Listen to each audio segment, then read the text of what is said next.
कांग्रेस के वरिष्ठ नेता गुलाम नबी आजाद ने 52 साल यहां बिताने के बाद पार्टी को अलविदा कह दिया है। 26 अगस्त को उन्होंने अपना इस्तीफा सोनिया गांधी को भेजा। इस्तीफे की चिट्ठी में उन्होंने राहुल गांधी पर आरोपों की झड़ी लगा दी। वे सीधे राहुल गांधी पर बरसे और कहा कि उनकी राजनीति में एंट्री के बाद से ही कांग्रेस की सारी व्यवस्था ध्वस्त हो गई, जो दशकों में तैयार हुई थी। इसके साथ ही उन्होंने कश्मीर में नई पार्टी बनाने का ऐलान भी कर दिया।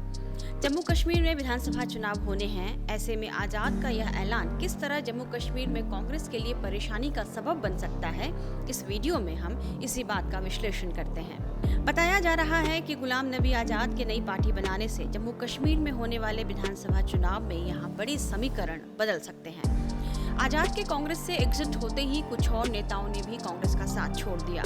जम्मू कश्मीर कांग्रेस के 6 पूर्व विधायकों और पूर्व मंत्री RS छिब ने पार्टी से इस्तीफा दे दिया। आजाद के समर्थन में कई नेताओं का कांग्रेस छोड़ना इस बात का संकेत है कि आने वाले समय में कांग्रेस का ही एक धड़ा साथ लेकर गुलाम नबी आजाद सिरदर्द पैदा कर सकते हैं। कहा जा रहा है कि गुलाम नबी आजाद के समर्थन में कई और इस्तीफे हो सकते हैं और वे आजाद की नई पार्टी का हिस्सा बन सकते हैं। दरअसल गुलाम नबी आजाद 2005 से 2008 तक जम्मू कश्मीर के CM रह चुके हैं। उनका अपना समर्थक वर्ग है और सभी वर्ग में उनका प्रभाव माना जाता है। कश्मीर के अलावा जम्मू में भी एक सियासी रसूख रखते हैं। ऐसे में गुलाम नबी आजाद यदि नई पार्टी बनाकर चुनौती देते हैं तो सीधे तौर पर कांग्रेस के ही वोट काटेंगे। इससे जाहिर है कि गुलाम नबी आजाद कांग्रेस के लिए जम्मू कश्मीर में एक सिरदर्द बनने वाले हैं।